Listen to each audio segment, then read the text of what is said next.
પ્રવાસીઓ ગુજરાતના જુદા જુદા પ્રવાસન સ્થળો જેવા કે સોમનાથ, દ્વારકા, તરણેતર, અંબાજી, સાપુતારા વગેરે સ્થળોની મુલાકાત લે છે. તેઓ પ્રવાસન સ્થળોના ભૌગોલિક વિસ્તારથી અજાણ હોવા છતાં પોતે નિશ્ચિત કરેલ સ્થળો સુધી નકશાની મદદથી ખૂબ જ સરળતાથી પહોંચી જાય છે. વર્તમાન સમયમાં પ્રવાસ ઉપરાંત બીજા અનેક પ્રકારના હેતુઓ માટે નકશા ખૂબ જ ઉપયોગી બની ગયા છે. આજના વિજ્ઞાન અને ટેકનોલોજીના યુગમાં જીપીએસ એટલે કે ગ્લોબલ પોઝિશન સિસ્ટમની મદદથી તમે વિશ્વના કોઈ પણ સ્થળે સ્વયં પહોંચી શકો છો. પૃથ્વીનો ગોળો પૃથ્વીનો અભ્યાસ કરવા માટે ઉપયોગી છે, પણ જ્યારે પૃથ્વીના કોઈ એક ખંડ, દેશ, રાજ્ય, જિલ્લા, તાલુકા, શહેર કે ગામનો અભ્યાસ કરવા માટે નકશો વધારે ઉપયોગી છે. નકશા શબ્દનો અંગ્રેજી પર્યાય મેપ છે.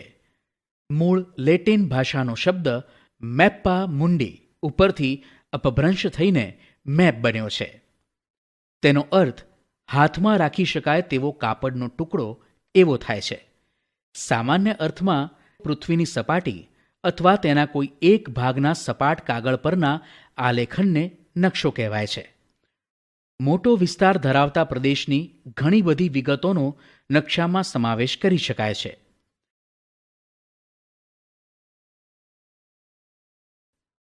પૃથ્વી અથવા તેના વિશાળ ભાગની બહુવિધ વિગતો ધરાવતા કે દર્શાવતા નકશાના સમૂહને નકશાપોથી કહે છે. તેમાં રાજકીય, વહીવટી, પ્રાકૃતિક અને સાંસ્કૃતિક વિગતો દર્શાવેલ હોય છે. નકશાની મદદથી જે તે પ્રદેશની સંપૂર્ણ વિગતો જાણી શકાય છે. નકશા વિવિધ પ્રદેશની મહત્વની વિગતો જેવી કે પ્રાકૃતિક, પર્વત, ઉચ્ચ પ્રદેશ, મેદાન, નદી, સરોવર વગેરે અને સાંસ્કૃતિક એટલે કે પરિવહન, ઉદ્યોગો, ખેતી, સિંચાઈ વગેરે દર્શાવે છે. નકશાના મુખ્ય બે પ્રકાર છે: હેતુ આધારિત નકશા અને માપ પ્રમાણે નકશા. હેતુ આધારિત નકશા: આ પ્રકારના નકશા જરૂરિયાત પ્રમાણેની વિગતોના આધારે તૈયાર કરવામાં આવે છે. હેતુ આધારે તૈયાર થતા નકશાને તેમાં દર્શાવાતી પ્રાકૃતિક અને સાંસ્કૃતિક વિગતોના આધારે મુખ્ય બે વિભાગમાં વર્ગીકૃત કરવામાં આવે છે: પ્રાકૃતિક નકશા અને સાંસ્કૃતિક નકશા. પ્રાકૃતિક નકશા કુદરત નિર્મિત વિગતોનું આલેખન કરતા નકશાઓને પ્રાકૃતિક નકશા કહે છે.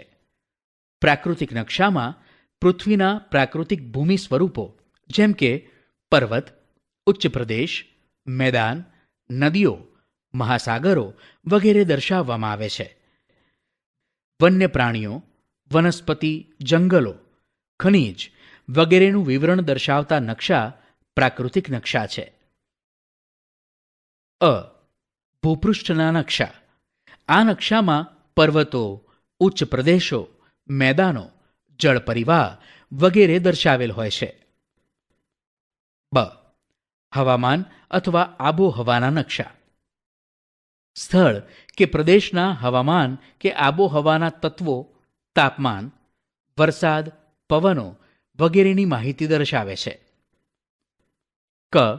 ખગોળીય નકશા: ગ્રહો, ઉપગ્રહો, આકાશગંગા, નક્ષત્રો વગેરે અવકાશી પદાર્થોની માહિતી આપતા નકશા ખગોળીય નકશા કહેવાય છે.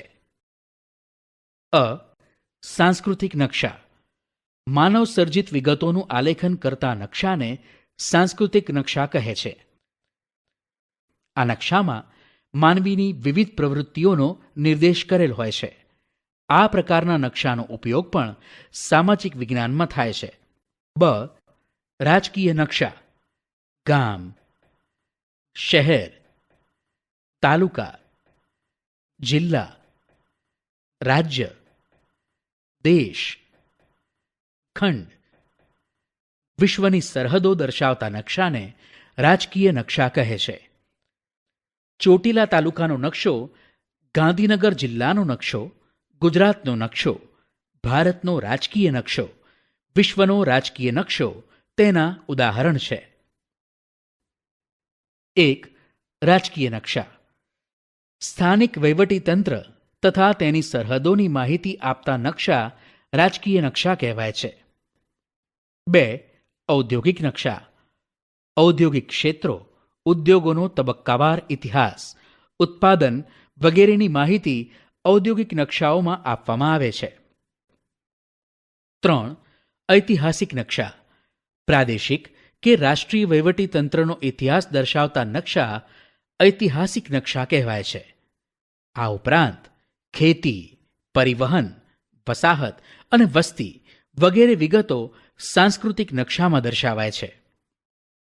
આ સિવાય માપ પ્રમાણે પણ 2 પ્રકાર છે: મોટા માપના અને નાના માપના. સામાન્ય રીતે એક નકશાનું પ્રમાણ માપ 1 સેન્ટીમીટર, જેમ 50 કિલોમીટર કરતાં ઓછું હોય તો તેને મોટા માપના નકશા કહે છે. અહીં નકશામાં 1 સેન્ટીમીટર બરાબર 50 કિલોમીટર પૃથ્વી પર વાસ્તવિક અંતર દર્શાવે છે. મોટા માપના નકશામાં વિગતો વધારે દર્શાવેલ હોય છે, જેમ કે તાલુકા, શહેર કે ગામના નકશા મોટા માપના નકશાના ઉદાહરણ છે. નાના માપના નકશામાં પૃથ્વીની સપાટીનો વિશાળ વિસ્તાર દર્શાવવામાં આવે છે, જેમ કે જુદા જુદા ખંડ કે દેશના નકશાને નાના માપના નકશા કહે છે. વિશ્વનો નકશો, દેશના નકશા, નકશા પોથીના નકશા. નાના માપના નકશાના 4 પ્રકાર છે: 1, એટલાસ. 2, કેડેસ્ટ્રલ. 3, સ્થળ વર્ણન. 4, ભીંત નકશા. આપેલ કોષ્ટક તમારી શાળામાં ઉપલબ્ધ નકશાઓની યાદી દર્શાવે છે. અહીં દર્શાવેલ ગુજરાતના નકશાનું ધ્યાનથી અવલોકન કરો. તેમાં તમારું ગામ કે શહેર ક્યાં આવેલ છે તે શોધો. હવે આ ભારતનો રાજકીય નકશો જુઓ અને આ છે વિશ્વનો નકશો. જાણવા જેવું, ભારતમાં નકશાઓ બનાવતી મુખ્ય 3 સંસ્થાઓ છે. નેટમો એટલે કે National Atlas Thematic Map Organisation. આ સંસ્થા કોલકાતામાં આવેલી છે. તે વિતરણ દર્શાવતા નકશાઓનું નિર્માણ કરે છે. NRSA national remote sensing agency. આ સંસ્થા હૈદરાબાદમાં આવેલી છે. તે ઇસરો દ્વારા અવકાશમાં સ્થાપિત ઉપગ્રહ દ્વારા લેવાયેલ તસવીરથી નકશાઓ તૈયાર કરે છે. Survey of India. આ સંસ્થા દહેરાદૂન ખાતે આવેલી છે. આ સંસ્થા નકશા નિર્માણ અને તેના ઉપયોગ માટેની મંજૂરી આપે છે. આપણા પાઠ્યપુસ્તકના નકશા આ સંસ્થા દ્વારા પ્રમાણિત કરેલ છે. નકશાના મુખ્ય 3 અંગો છે: દિશા, પ્રમાણ માપ અને રૂઢ સંજ્ઞાઓ. દિશા, ડાયરેક્શન. સામાન્ય રીતે તમે નકશામાં અવલોકન કરો છો ત્યારે તમે આ ચિહ્ન જુઓ છો. આ તીરનું નિશાન ઉત્તર દિશાનો સંકેત કરે છે. જો તમને ઉત્તર દિશાનું જ્ઞાન હોય તો અન્ય બીજી દિશાઓ પણ નક્કી કરી શકો છો. તમે ઉગતા સૂર્ય સામે મુખ રાખીને ઊભા રહો તો તમારો ડાબો હાથ ઉત્તર દિશા બાજુ અને જમણો હાથ દક્ષિણ દિશા બાજુ આવશે. તમે ઉગતા સૂર્ય સામે ઊભા રહો છો તે પૂર્વ દિશા અને પીઠ પશ્ચિમ દિશા છે. આ આકૃતિમાં 4 મુખ્ય દિશાઓ દર્શાવેલ છે, જ્યારે અન્ય 4 મધ્યવર્તી દિશાઓ છે. ઉત્તર પૂર્વને ઈશાન, દક્ષિણ પૂર્વને અગ્નિ, દક્ષિણ પશ્ચિમને નૈઋત્ય અને ઉત્તર પશ્ચિમને વાયવ્ય દિશા કહે છે.